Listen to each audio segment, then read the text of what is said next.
ساتھ سب کچھ سیکھتا ہے، وقت انسان کو جو ہے وہ بہتر طریقے سے لرن کرنے کا موقع دیتا ہے۔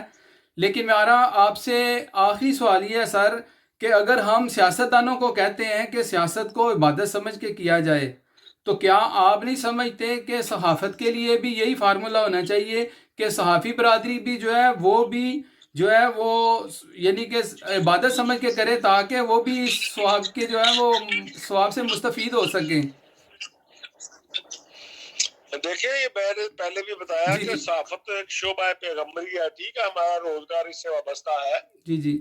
سیاستدان کا کوئی ایک فیصلہ ہو سکتا ہے کسی ایک پروجیکٹ کو نقصان پہنچا دے، لیکن ایک جرنلسٹ کا غلط کہا ہوا فکرہ، ایک غلط لکھی ہوئی سٹوری جو ہے وہ پوری قوم کو غلطی کے راستے پہ ڈال سکتی ہے۔ اس لیے جرنلسٹوں کے فرائض جو ہے وہ سیاستدانوں سے زیادہ ہیں کہ وہ فیئرلی کام کریں۔ جی جی بعض تو ایسے ہیں سارے کہ جن جرنلسٹوں نے، جن صحافیوں نے یہ سمجھا ہوا ہے کہ ان کی برادری کے اندر گناہ یا ثواب کا کوئی عنصر موجود ہی نہیں ہے، وہ یہ سمجھتے ہیں بس جو آئے وہ جس کو کہتے ہیں رگڑے پہ رگڑا چلاتے جاؤ۔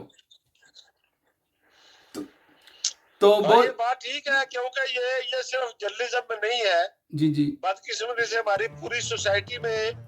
جو ہے یہ چیز ہے، یہ اور معاشرتی جرنلسٹ جو خرابی۔ ہے وہ کیونکہ جی اسی سوسائٹی سے تعلق رکھتا ہے، اسی معاشرے سے تعلق رکھتا ہے، جو اس کے گلی میں ہوگا، جو اس کی فیملی میں ہوگا، جو اس کے محلے میں ہوگا، شہر میں ہوگا، ملک میں ہوگا، تو وہ اس سے لا تعلق نہیں رہ سکتا، تھوڑے بہت اثرات اس وقت بھی آتے ہیں۔ جی جی بہت شکریہ سر، آپ کا بہت شکریہ، آپ نے ہمیں اپنا قیمتی ٹائم دیا۔ تو یہ تھے جناب ہمارے ساتھ حافظ افضل بٹ صاحب،